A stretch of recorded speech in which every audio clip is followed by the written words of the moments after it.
Dear students, आज का हमारा टॉपिक है सर्वनाम। सर्वनाम अर्थात सभी नाम। सभी नामों के स्थान पर प्रयोग होने वाले शब्दों को सर्वनाम कहा जाता है। सभी नाम अर्थात संज्ञा। संज्ञा का मतलब होता है नाम, अर्थात नामों के स्थान पर प्रयोग होने वाले शब्द अर्थात संज्ञा के स्थान पर प्रयोग होने वाले शब्द सर्वनाम कहलाते हैं। एक अनुच्छेद हम पढ़ते हैं। अखिल एक छोटा सा सुंदर बालक है। अखिल पिताजी स्टेशन मास्टर हैं। अखिल की माताजी घरेलू महिला है। अखिल की एक बहन भी है। अखिल अपनी बहन के साथ विद्यालय जाता है। यहाँ अखिल शब्द का बार बार प्रयोग किया गया है, इससे भाषा अटपटी लगती है। इससे बचने के लिए हम अखिल के स्थान पर सर्वनामों का प्रयोग करते हैं। जैसे अखिल एक छोटा सा सुंदर बालक है। उसके पिताजी स्टेशन मास्टर हैं। उसकी माताजी घरेलू महिला हैं। उसकी एक बहन भी है, वह अपनी बहन के साथ विद्यालय जाता है। तो इस तरह अखिल नाम के स्थान पर उसके, उसकी और वह शब्दों का प्रयोग किया गया है। ये तीनों ही शब्द सर्वनाम हैं। अर्थात हम कह सकते हैं कि सर्वनाम वे शब्द हैं जिनका प्रयोग संज्ञाओं को दोहराने से बचने के लिए उनके स्थान पर किया जाता है, वे शब्द सर्वनाम कहलाते हैं।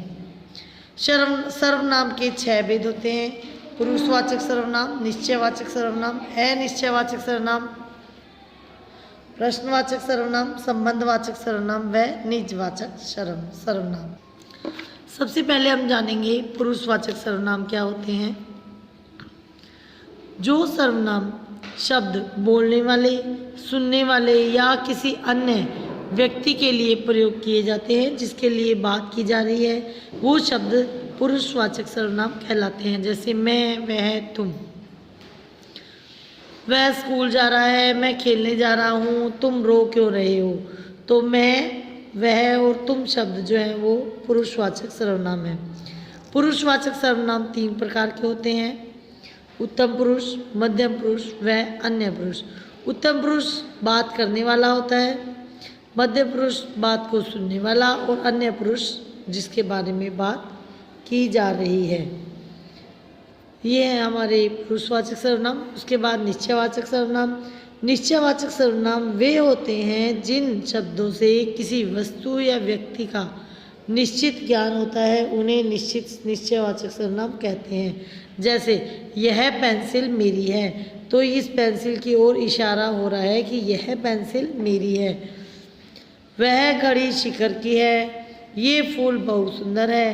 तो जब किसी निश्चित वस्तु या व्यक्ति की ओर संकेत होता है, वहाँ निश्चयवाचक सर्वनाम होता है। अनिश्चयवाचक सर्वनाम वे है जिन सर्वनाम शब्दों से किसी निश्चित व्यक्ति या का ज्ञान न हो, उसे अनिश्चयवाचक सर्वनाम कहते हैं। हर्षित कुछ पढ़ रहा है, बाहर कोई आया है, तुम्हें किसने मारा। तो ये कुछ, कोई, किसने शब्द जो हैं वो अनिश्चयवाचक सर्वनाम है। बाहर कोई आया है, यह निश्चित है, लेकिन कौन है यह निश्चित नहीं है। इस तरह से यह आना निश्चित है, लेकिन कौन आया है यह निश्चित नहीं है। तो इस तरह से यहाँ अनिश्चयवाचक सर्वनाम है। अगला जो हमारा सर्वनाम है वह प्रश्नवाचक सर्वनाम। प्रश्नवाचक सर्वनाम जिन सर्वनाम शब्दों का प्रयोग प्रश्न पूछने के लिए किया जाता है, उन्हें प्रश्नवाचक सर्वनाम कहते हैं। जैसे वह कौन है, राकेश क्या लाया है, मुझे कहाँ बैठना चाहिए, कौन, कहाँ, क्या, ये शब्द जो है वो प्रश्नवाचक सर्वनाम है। अगला सर्वनाम जो है वो है संबंधवाचक सर्वनाम।